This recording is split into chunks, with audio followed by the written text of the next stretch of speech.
Welcome back everybody, my name is Tucker, and in today's video I'm going to be talking about the Houston Rockets small ball experiment, and not so much the front office moves and the fact that they gave up these assets just to swap Chris Paul and Clint Capela for Russell Westbrook and Robert Covington. That's not so much what I want to talk about. I want to talk more about what this is looking like now after the trades on the court and why this actually ends up making a lot of sense for this team now that I've had time to really think about it and evaluate it on the floor through these first handful of games post-trade. But really quickly before we get started, if you enjoy the NBA, then consider subscribing. I upload basically every single day. Okay, so on the surface, it's pretty easy to see, or it was pretty easy to see, what the Rockets were trying to do when they traded away Clint Capela for essentially Robert Covington. There's other pieces involved, but essentially that's what went down, right, in terms of on the court for this season. They wanted to just provide more spacing and go even further towards this model of shooting a ton of threes, and they didn't really care about the fact that they weren't going to have a traditional five or a traditional big man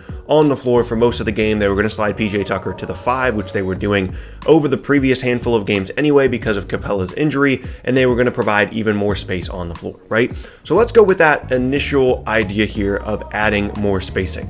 How have the Rockets' spacing and three-point shooting in general been different since they made the move? So this isn't an exact number, but they've played around 6 games since the Capela trade. Their roster hasn't been completely the same in every single one of them. As you can see, they didn't have Russell Westbrook in the Phoenix game, but since the trade, they've been essentially 4-2 with wins over the Lakers, Celtics, and the Jazz, and then losing those 2 games to the Suns and the Jazz. In those games, they've averaged around 17 made threes per game and shooting a little bit over 45 threes per game, around 37.5% per game from behind the three-point line. And those attempts and makes are slightly above their season average of 15.5 and 44 respectively. So all of that makes complete sense, right? Like, we had anticipated that they were going to shoot more threes and make more threes as a result of trading away Clint Capela, simply because personnel-wise, he's going to be off the floor, and presumably a wing that is going to be able to shoot the ball is going to be on the floor. That makes complete sense. But the spacing thing was more of a necessity than just a cause of this trade, because they really wanted to make sure that they fully unlocked Russell Westbrook. Because the Rockets realized, whether it was when Capela was out for a few games or when he was still playing throughout the season, that even as many threes as they're taking, their system simply can't sustain having 2 non-shooters on the floor at the same time. And as poorly as Russell Westbrook has shot from three-point range throughout his entire career, and given the fact that Capela is just a rim-rolling and rim-protecting big man that does not shoot the ball from the outside at all, that's what they were dealing with when those 2 guys were on the floor at the same time. So more than anything else, more than just the spacing, more than just wanting to get up more threes, they realized that they were essentially playing 2 bigs in a unit that can really only support 1 non-shooting player. And whether they thought this before Capela went down with an injury or they realized it once he went down, either way, they realized that if they were going to get the best version of Russell Westbrook, when he's on the floor, he has to be the only non-shooter, because otherwise he's going to be forced to take threes, and it's not a very good shot at all for him when he's taking threes. And since 2020 has rolled around, Russell Westbrook has been incredible. He did not get off to a very good start, and he honestly wasn't that much different from anything that he showed at any point in Oklahoma City, but this is an entirely different version of Russ. He's basically completely ditched the three-point shot, continually attacks the rim, and is suddenly a very efficient scoring guard. In 17 games since 2020 has rolled around, Westbrook from a statistical standpoint has been incredible. He's shooting over 52% from the floor, which is a very high mark for him, averaging over 32 points per game, and is getting to the free throw line a ton. And in terms of his play style, is essentially a smaller version of what Giannis is for the Bucks, although less impactful because Giannis is literally everything for the Bucks, and Russ obviously has James Harden alongside him. But all he does on every single possession, if he gets the opportunity, is he is going to the rim. He's going to get to the line. He's going to occasionally pull up from mid-range, but mostly he's going to attack the rim. And when there's so much spacing on the floor, it is an absolutely devastating offensive weapon, and certainly much more effective than it was when Clint Capela was there and they had to worry about how to space the floor with him and Capela on the floor at the same time. They realized realize a fully unlocked Russell Westbrook is their best chance to be the ideal version of themselves this season.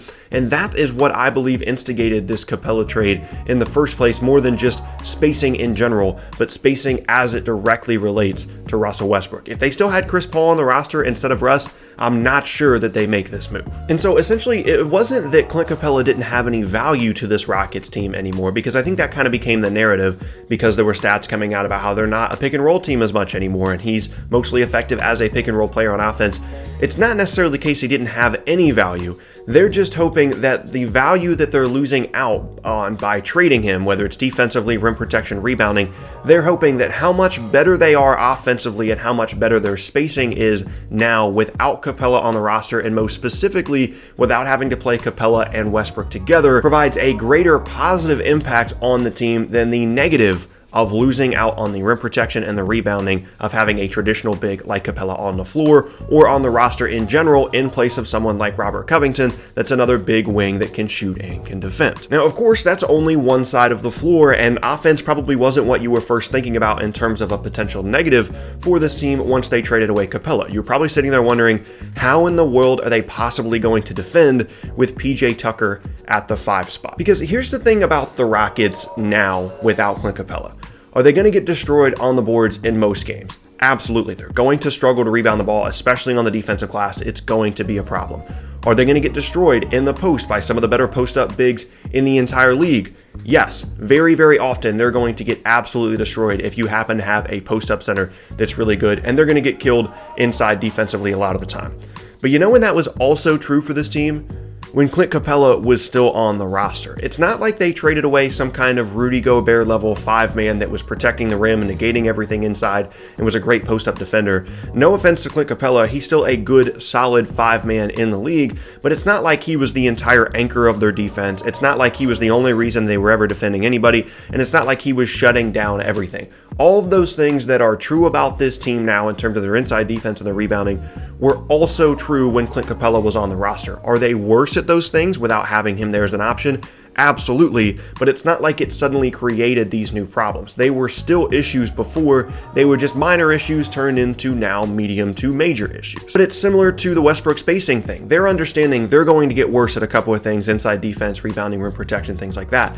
But they're just hoping that they make up that gap and then some with their improved spacing on the offensive end by shooting more threes and having a better version of Russell Westbrook on offense than they would have had with Clint Capela on the roster, and also have the benefit of trading him out for another guy in Robert Covington that can shoot and can defend. And so essentially for this Rockets team, just like it really always has, this comes down to math and to numbers. They're hoping that the benefit of this trade to their team outweighs the negatives, and that's the case with every trade, but it's even more pronounced with this team because it's so very clear what they're trying to do. But even more than that, beyond the numbers, that doesn't tell the entire story here, because the Rockets want to make things messy for your offense. They want to make it really, really difficult to do exactly what you want to do every time down the floor offensively, and that's been the case even when they had Capela on the roster. This is a team that, as of this video, forces the 6th most turnovers per game in the entire league, with a little bit under 16 per game.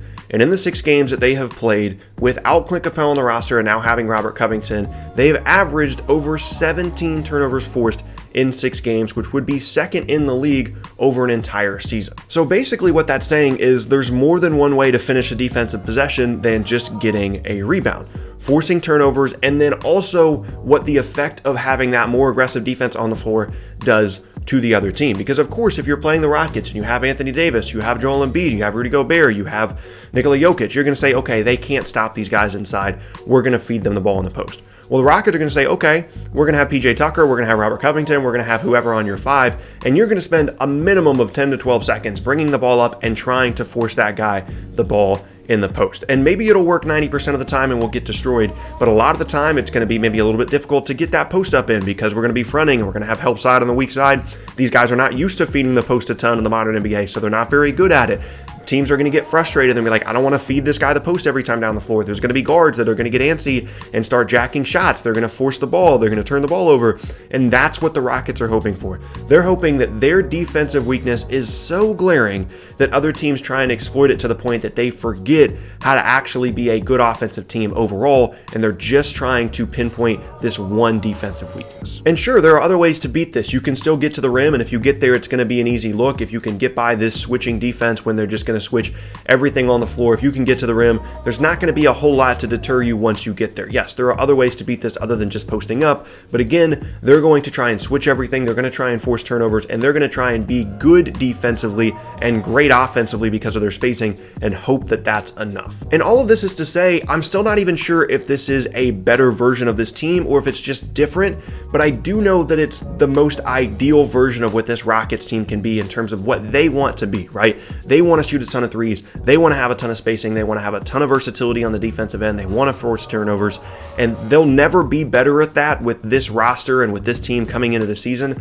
than they are right now. So whether that works or not, I have no idea. And at the end of the day, in the postseason, it's going to come down to guys like Russell Westbrook and James Harden giving effort on defense, because that switching scheme does not work in the postseason if they have one or two guys they can just attack every time down the floor. And it's going to come down to shot making for the rest of the roster, and most specifically James Harden and Russell Westbrook. If those guys are outstanding and they can make it messy enough on defense and they can hit enough shots, they absolutely have a chance to potentially make a run at the conference finals with this roster makeup, which was kind of true before, but I think they're more comfortable with who they are now. It's very, very clear what they're trying to do on a night-by-night basis, and at the very least, it's going to be incredibly interesting. And there you have it. That is going to be the end of today's video, and I thank you all very much for watching. Once again, my name is Tucker. If you missed any of my previous videos, then be sure to check out the boxes on screen.